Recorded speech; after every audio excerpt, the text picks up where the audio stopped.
प्यारे छात्रों, एक बार पुनः गणित की कक्षा में आपका स्वागत है। कक्षा 12 गणित में हम लोग समाकलन पढ़ रहे थे। इसके पिछली कक्षाओं में हम लोगों ने समाकलन को इंट्रोड्यूस किया था। वहाँ अवकलन और समाकलन के बीच में हम लोगों ने देखा था कैसे रिलेशन इस्टेब्लिश हम करते हैं। फिर हमने प्रकार भी देखा, हमने उसके क्वेश्चनों को सॉल्व करने का तरीका सीखा था। समाकलन के क्वेश्चनों को सॉल्व करने के लिए आवश्यक प्रमेयों को भी हमने देखा था। उन प्रमेयों की सहायता से और अवकलज के सूत्रों से हम कैसे समाकलन के सूत्र प्राप्त करते हैं, निर्मित करते हैं, इसको भी हमने आज पिछली कक्षाओं में आपके सामने प्रस्तुत किया था। मैंने आज थोड़ा सा हम आगे बढ़ते हुए समाकलन के अन्य विधियों का हम वर्णन करेंगे। यदि हम समाकलन की विधियों की बात करें, जो सबसे पहली विधि होती है समाकलन की विधि, उसे हम कहते हैं निरीक्षण विधि। निरीक्षण विधि अभी मैं बता देता हूं। निरीक्षण विधि क्या होता है? जो क्वेश्चन हमारे सीधे सूत्र में स्थापित हो जाते हैं, एक नजर हमने देखा और वह क्वेश्चन हमारा सॉल्व हो गया। एग्जाम्पल के रूप में हमने ले लिया कॉस इनवर्स साइन एक्स, ठीक है, प्रतिलोम वृत्तीय फलन के कॉन्सेप्ट से हम इसको जानते हैं कि यदि इस कॉस इनवर्स के साथ साइन एक्स को भी हम कॉस में बदल देते हैं, कॉस में π/2 माइनस एक्स लिख करके इसको, तो यह कॉस इनवर्स और कॉस एक्स से दूसरे प्रभाव खत्म कर देंगे। अंत में हमें मिलता है केवल π/2 माइनस एक्स dx। π/2 का हम समाकलन निकालें, फिर x का हम समाकलन निकालें। π/2 अचर है तो हम इसको बाहर कर लेंगे तो 1 dx हो जाएगा, और x का x के सापेक्ष समाकलन एक घात बढ़ेगा और जो घात हुआ उससे हम फिर भाग दे देंगे। 1 का समाकलन x होता है, इस चर के बराबर, जो हमारा स्वतंत्र चर है उसके बराबर 1 का समाकलन हो जाएगा। तो यह हो जाएगा π/2 x minus x square upon 2, और अंत में हम प्लस सी जोड़ना नहीं भूलते हैं। तो यह वह तरीका है जिसमें हम ज्ञात सूत्रों की ही सहायता से समाकलन निकालते हैं। यह तरीका जिसमें हम ज्ञात सूत्र की सहायता से सीधा सूत्र पर हमारे आ गए हैं ये समाकलन के फलन, हम उन सूत्रों का प्रयोग करके जब समाकलन ज्ञात करते हैं तो इस विधि को हम लोग निरीक्षण विधि कहते हैं, या इसे कहते हैं bye inspection method. Bye inspection दूसरा हमारा तरीका होता है जिसे हम कहते हैं प्रतिस्थापन विधि। प्रतिस्थापन विधि अर्थात जिसे कहा जाता है सब्स्टिट्यूशन मेथड।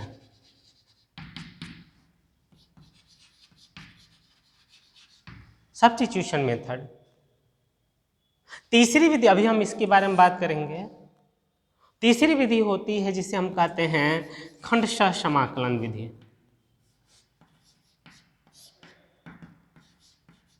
समाकलन, इस विधि में हम दो फलनों के गुणनफल के लिए समाकलन निकालना सीखते हैं कि यदि दो फलनों का गुणनफल दिया हुआ है उसका हम समाकलन इस खंडशः विधि की सहायता से ज्ञात करते हैं।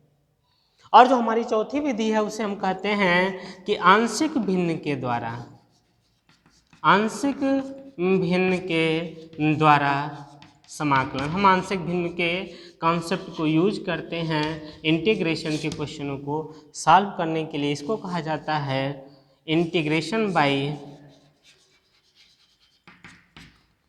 Partial fraction.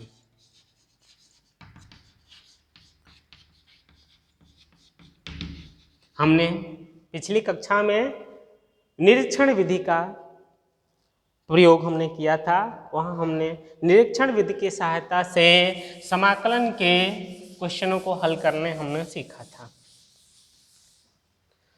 एक एक करके हम लोग पढ़ेंगे। आज हम प्रतिस्थापन विधि की तरफ चलते हैं। इसको समझने से पहले एक हम एग्जाम्पल के माध्यम से इसको सीखने का प्रयास करते हैं।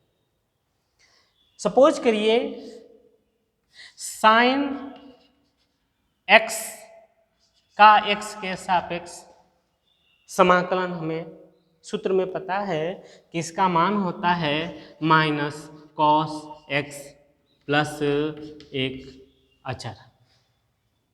ये तो हमारे पास है सूत्र, इसमें हमको कोई शक नहीं है। लेकिन यही हमारा क्वेश्चन बदल जाए, x की जगह पे 5x हो जाए। साइन 5x का हमें समाकलन निकालना है उसके स्वतंत्र चर x के सापेक्ष। यहाँ पर कोई ऐसा सूत्र हमें पता नहीं है जिसकी सहायता से इसका समाकलन हम ज्ञात करें। उसके लिए क्या करेंगे? उसके लिए हम उस तरीके का प्रयोग करते हैं जिसके द्वारा यह फलन उस रूप में बदल जाए जिस रूप का समाकलन हमें ज्ञात हो। मतलब यदि हम थोड़ा सा इसमें परिवर्तन करें और उस परिवर्तन करने के बाद यह हमें ज्ञात सूत्र के रूप में कन्वर्ट हो जाता है फलन, तो इस प्रकार के क्वेश्चनों को हम थोड़ा सा परिवर्तन करके ही सॉल्व कर लेते हैं। और यह परिवर्तन करके प्रतिस्थापन करके जो तरीका हम अपनाते हैं समाकलन को ज्ञात करने के लिए, उस तरीके को हम लोग प्रतिस्थापन विधि द्वारा समाकलन कहते हैं। जैसे यदि हम इसमें 5x की जगह पे कुछ मान लें, सपोज करिए हम शुरू कर रहे हैं कि माना 5x बराबर t। अभी हमारा फलन क्या हो जाएगा? यह हमारा दिया गया फलन हो जाएगा sine t dx। Sine t हुआ। किसी फलन का समाकलन उसके चर के ही सापेक्ष में ज्ञात होता है। यहाँ हमारा फलन t के रूप में है, समाकलन हम x के रूप में ज्ञात कर रहे हैं। क्या संभव है? बताइए, संभव है? नहीं संभव है। जब यह साइन t के रूप में है फलन, तो हम इसे t के ही सापेक्ष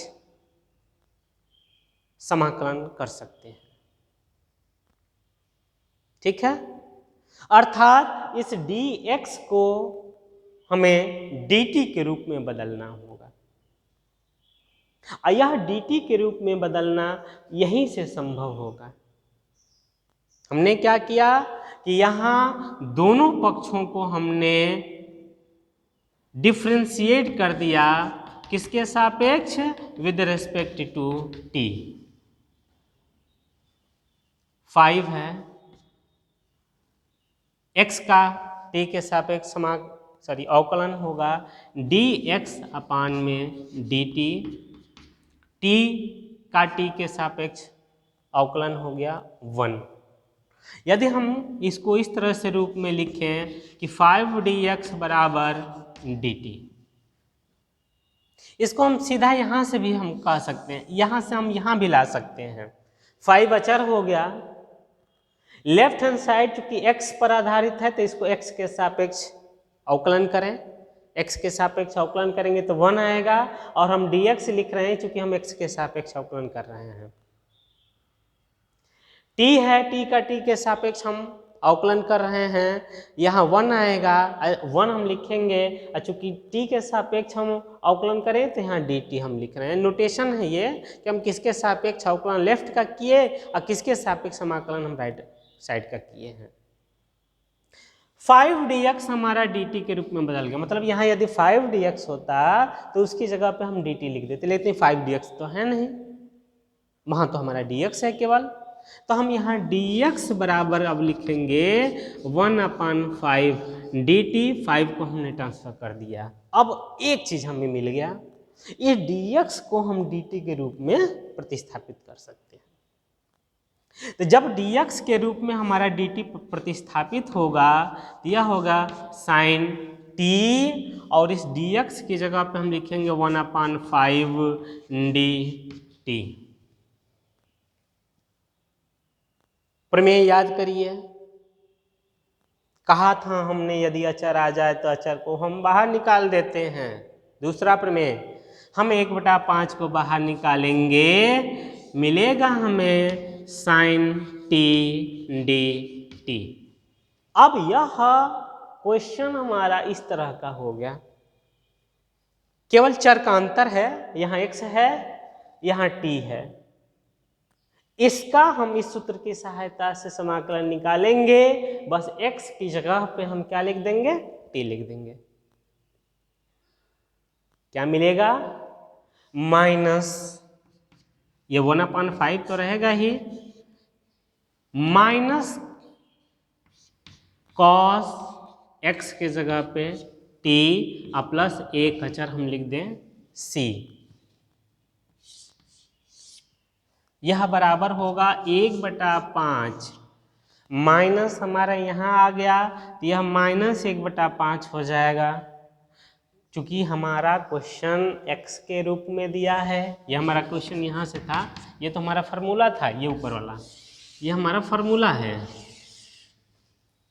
चूंकि हमारा क्वेश्चन x के रूप में है, x के पदों में है, x के चर में है, तो हमारा उत्तर भी x के रूप में होना चाहिए।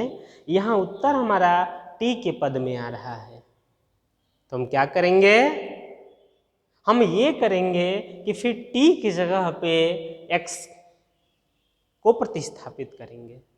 t की जगह पे हम क्या लिखें, 5x लिखें, तो हमारा उत्तर होगा, समाकलन हमारा में निकलेगा 1/5 माइनस में 1/5 कॉस t की जगह पे 5x और प्लस एक कांस्टेंट c। यह हमारा दिए गए फलन का समाकलन हुआ। यह समाकलन चूंकि हम कुछ प्रतिस्थापित करके कर रहे हैं, इसलिए इस प्रकार के तरीके को, समाकलन की विधि को हम प्रतिस्थापन द्वारा समाकलन कहते हैं। इस प्रतिस्थापन द्वारा समाकलन में हम चरों को बदल देते हैं, एक चर को दूसरे चर के रूप में कन्वर्ट करेंगे और उस चर में कन्वर्ट इस तरह से करेंगे कि हमारा जिस फलन का समाकलन निकालना है वह फलन ज्ञात सूत्रों के रूप में आ जाए।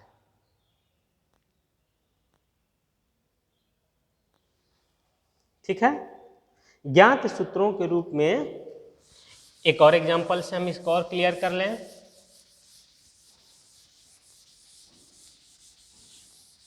हमने एक और एग्जांपल उठा लिया,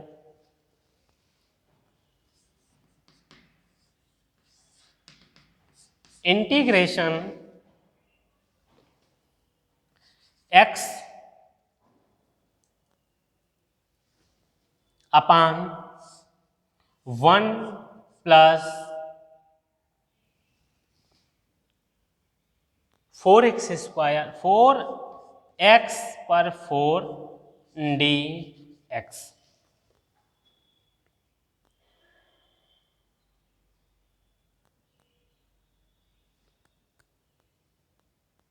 सही है,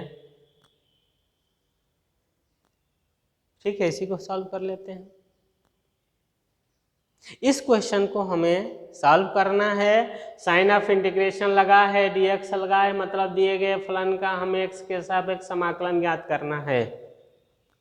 हमारे सूत्रों के लिस्ट में ऐसा कोई सूत्र नहीं है जिसको सीधा सीधा सॉल्व कर सके। उसके लिए हम थोड़ा सा प्रयास करेंगे, इसको उस रूप में लाएंगे जिसमें यह क्वेश्चन हमारा सॉल्व होने की स्थिति में आ जाएगा। 2x स्क्वायर का होल वर्ग करेंगे, 2 का वर्ग 4 हो गया, x स्क्वायर का होल वर्ग करेंगे तो x टू द पावर 4 हो जाएगा। यदि हम इसकी जगह पे प्रतिस्थापित करते हैं, 2x स्क्वायर की जगह पे यदि हम t को प्रतिस्थापित करते हैं और जैसा हमने यहाँ से dx को dt में कन्वर्ट किया था उस तरह से यदि हम कन्वर्ट करें, इधर x स्क्वायर का x के सापेक्ष समाकलन करेंगे तो अवकलन करेंगे तो 2x आएगा। 2x किसके सापेक्ष? x के सापेक्ष। x के सापेक्ष के लिए हमने dx यहाँ पर लिखा है। राइट साइड में हम t के सापेक्ष करेंगे अवकलन, t के सापेक्ष अवकलन 1 होता है और dt हम लिखेंगे क्योंकि हम t के सापेक्ष अवकलन कर रहे हैं। अर्थात 4x dx को हम dt के रूप में लिख सकते हैं या x dx को हम 1/4 dt के रूप में लिख सकते हैं।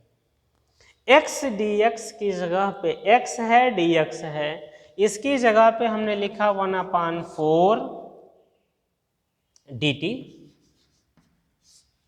अपान 1 प्लस इसको हमने t माना है तो यह t का स्क्वायर हो जाएगा 1/1 plus T square, 1/1 plus T square, 1/1 plus x square type का है। इसका समाकलन होता है tan इनवर्स x, अर्थात इस केस में t है तो इसका समाकलन हो जाएगा tan इनवर्स t प्लस एक हम अक्षर जोड़ेंगे, उत्तर हमारा t में जबकि आना चाहिए x में, तो हम t की जगह पे फिर ये सब्स्टिट्यूशन कर दें, हमें मिलेगा 1/4 tan इनवर्स t की जगह पे 2x स्क्वायर प्लस एक अक्षर c, यह हमारा उत्तर हो गया। कुछ समाकलन के लिए प्रतिस्थापन द्वारा समाकलन जो हम ज्ञात करते हैं तो कुछ चीजों को हम ध्यान में रखते हैं।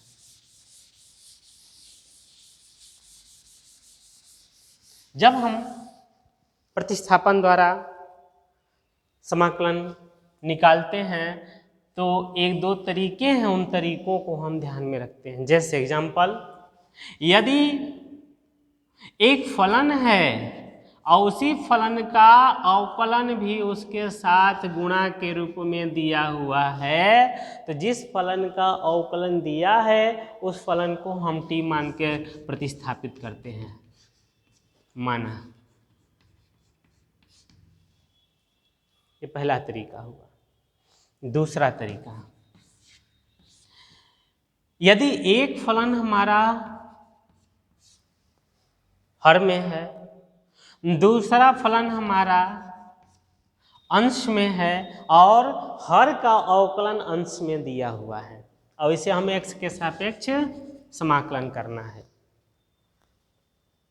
हर में दिया हुआ है अंश में दिया हुआ है हर का अवकलन, तो हमेशा हम हर को t मानते हैं। अब मानकर सब्स्टिट्यूशन करते हैं, अर्थात माना fx बराबर t। तीसरा, कि यदि कंपोजिट फलन दिया हुआ है, किसी फलन का फलन दिया हुआ है और इसका हमें अवकलन गुणा के रूप में दिया हो, तो इस fx को हम उस केस में t मानकर प्रतिस्थापित करते हैं और तब जाकर के यह क्वेश्चन हम सॉल्व करते हैं। एक एक एग्जाम्पल से यह क्लियर हो जाएगा।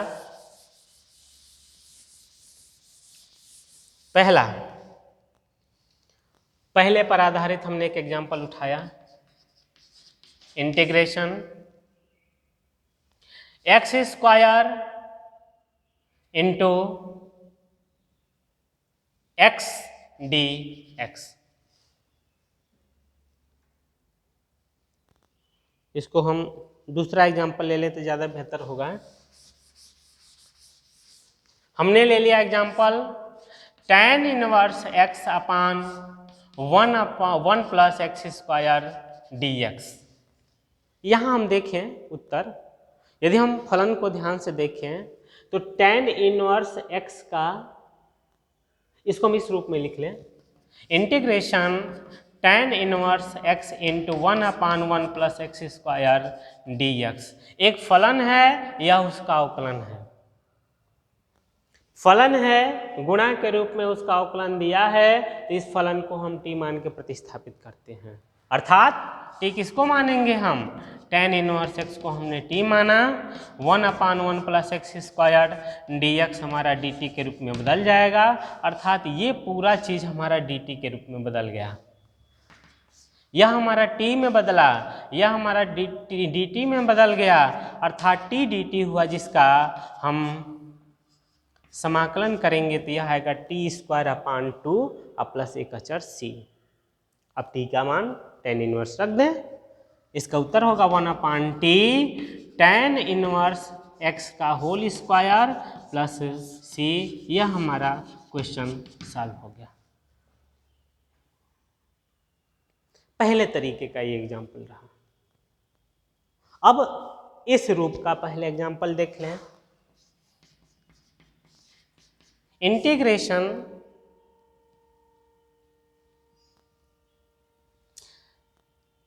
cos x square into x dx दिया हुआ है। माने एक फलन हमारा दूसरे फलन के रूप में है, इस फलन का अवकलन गुणा के रूप में दिया है। एक फलन का अवकलन दूसरा फलन है और इस फलन का अवकलन गुणा के रूप में दिया है, तो यह इस अंदर वाले फलन को हम t मानते हैं। यहाँ अंदर वाला फलन क्या है, एक्स स्क्वायर है, तो हम एक्स स्क्वायर को t मानेंगे। 2x dx हमारा dt के रूप में बदलेगा, जिससे यदि हम 2 से भाग देंगे तो x dx का मान 1/2 dt के रूप में प्राप्त होगा। ठीक है, ये सब्स्टिट्यूशन कर दें, x और dx की जगह पे 1/2 dt हम लिख दें, 1/2 dt और cos इसकी जगह पे हमने क्या सब्स्टिट्यूशन किया है, t किया है, यह हो जाएगा cos t। बस फार्मूला बेस्ड हो गया। अब तो cos t का t के सापेक्ष समाकलन होता है sin t। ठीक है, हम यहाँ पर लिख देते हैं, यह बराबर आ जाएगा 1/2 sin t प्लस एक कांस्टेंट c। ठीक, अब t का मान एक्स स्क्वायर रख देंगे, यह होगा 1/2 साइन एक्स स्क्वायर प्लस एक c। यह हमारा दिया गया क्वेश्चन सॉल्व हो गया। यह क्वेश्चन हमारा तीसरे प्रकार का था। अब हम दूसरे प्रकार की बात करेंगे। दूसरे प्रकार की जब हम बात करेंगे, वहां पे हम ऐसा फलन लेंगे जिसमें एग्जाम्पल हमने लिया इंटीग्रेशन cot x dx, इसको हमने लिखा cos x अपान sin x dx। cos बटा sin क्या देखने को मिल रहा है, हर का अवकलन अंश में है और अंश का अवकलन हर में है।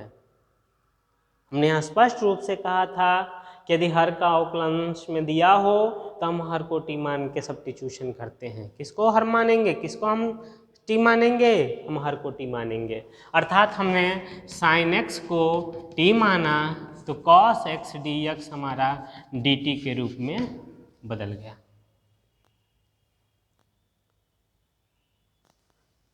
लेफ्ट साइड का हमने x के सापेक्ष समाकलन अवकलन निकाला और राइट साइड का हमने t के सापेक्ष अवकलन निकाला, तो हम cos x dx की जगह पे dt लिख सकते हैं। तो cos x इंटू dx की जगह पे हम dt लिख सकते हैं।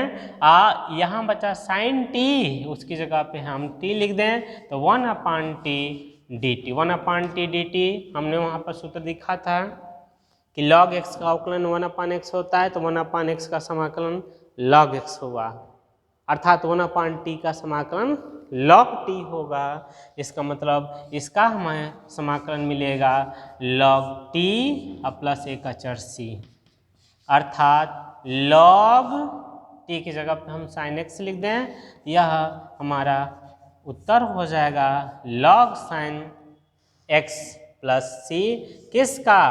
cot x का x के सापेक्ष समाकलन। यह है जो हम सूत्र प्रयोग करते रहते हैं, यह हमारा इस दूसरे तरीके पर आधारित हमारा एग्जाम्पल था। तो आज की कक्षा में हम लोगों ने देखा कि समाकलन की सबसे सिंपल विधि होती है निरीक्षण विधि, जिसमें हमें ज्ञात सूत्रों को ही यूज करके समाकलन हम निकाल सकते थे। उसके बाद अन्य विधियों में हमने देखा प्रतिस्थापन विधि होती है, खंडशः विधि होती है और आंशिक भिन्नों द्वारा हम समाकलन निकालते हैं। आज की क्लास में हमने प्रतिस्थापन विधि के कुछ तरीकों को आपके सामने प्रस्तुत किया है मैंने। आगे की क्लास में हम प्रतिस्थापन विधि को और बेहतर ढंग से पढ़ने का प्रयास करेंगे, सीखने का प्रयास करेंगे। अब कुछ क्वेश्चन आप लोग लिख लीजिए होमवर्क के रूप में, ताकि इसको सॉल्व करने के बाद प्रतिस्थापन विधि का जो मूल कॉन्सेप्ट है वह अच्छे से समझ में आ जाए। हम आज का गृह कार्य दे रहे हैं, होमवर्क।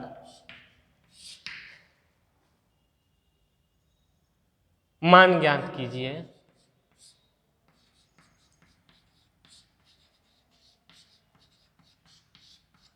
मान ज्ञात करने का मतलब हुआ कि हम पहले ही साइन दे रहे हैं इंटीग्रेशन का, इस इंटीग्रेशन को हमें निकालना है।